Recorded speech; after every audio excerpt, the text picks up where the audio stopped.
Professor, Moon, gold வார். இவங்க 3 பேருக்கும் என்ன லிங்க் இருக்குன்னு பார்த்துடலாமா? ஹாய் ஆல், வெல்கம் டு வாகை ஸ்டோரிஸ். இது குட்டி ஸ்டோரி சீரீஸ். இன்னைக்கு நம்ம பார்க்க போகிறது மார்கரெட் ஹாமில்டன் அப்படிங்கிற ஒரு சாஃப்ட்வேர் இன்ஜினியர் எழுதின ஒரு ஃபெயில் சேஃப் கோடை பற்றி தான். 1950-60s பீரியடில் யுஎஸ்ஏ அண்ட் யுஎஸ்எஸ்ஆருக்கும் ஒரு கோல்ட் வார் போயிட்டு இருந்துச்சு. அந்த கோல்ட் வார் ஸ்பேஸ் வாராக கன்வெர்ட் ஆக ஆரம்பிச்சிச்சு. எப்போ இருந்துன்னா 1957. ஏன்னா 1957 தான் ரஷ்யா ஃபர்ஸ்ட் ஸ்புட்னிக் 1 அப்படிங்கிற ஒரு விண்கலத்தை ஸ்பேஸ்க்கு அனுப்புறாங்க. அப்புறம் 1961 யூரி காகினை ரஷ்யா ஸ்பேஸ்க்கு கூட்டிட்டு போயிட்டு வந்துட்டாங்க. யூரி காகின் ஸ்பேஸ்க்கு போனதோட மட்டும் நிற்காம ஏர்த்தவே ஒரு ஆர்பிட் அடிச்சுட்டு திரும்பி வந்துட்டாரு. உலகமே அவரை ஒரு ஹீரோவா கொண்டாடிட்டு இருக்காங்க. அது மட்டும் இல்லாம 1963 ரஷ்யா வேலண்டினா டெரஸ்கோவாவை ஸ்பேஸ்க்கு அனுப்பிச்சிட்டாங்க. வேலண்டினா தான் ஃபர்ஸ்ட் உமன் ஸ்பேஸ்க்கு போறதுக்கு. பட் அப்போ வரைக்கும் யுஎஸ்ஏனால எந்த ஒரு மேஜரான ஸ்பேஸ் அச்சீவ்மெண்ட்ஸையும் கொடுக்க முடியல.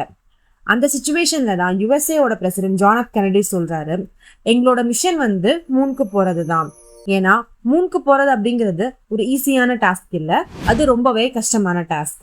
அந்த மூனுக்கு போற மிஷன் தான் அப்போலோ 11. அப்போலோ 11ல இருந்த ஒரு சாஃப்ட்வேர் இன்ஜினியர் தான் Margaret Hamilton.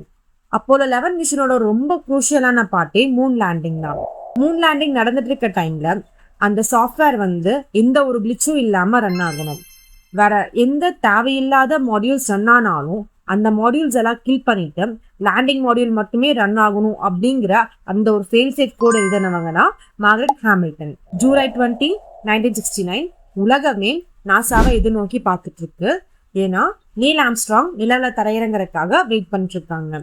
But அன்பார்ச்சுனேட்டா 1202 Alam ring ஆக ஆரம்பிச்சிச்சு. அந்த 1202 அலாம் எப்போ ரிங் ஆகும்னா தேவையில்லாத நிறைய சாஃப்ட்வேர்ஸ் ரன் ஆகி சிஸ்டம் ஓவர்லோட் ஆகும்போது தான் வரும். பட் நமக்கு தான் ஃபெயில் சேஃப் கோட் இருக்கே.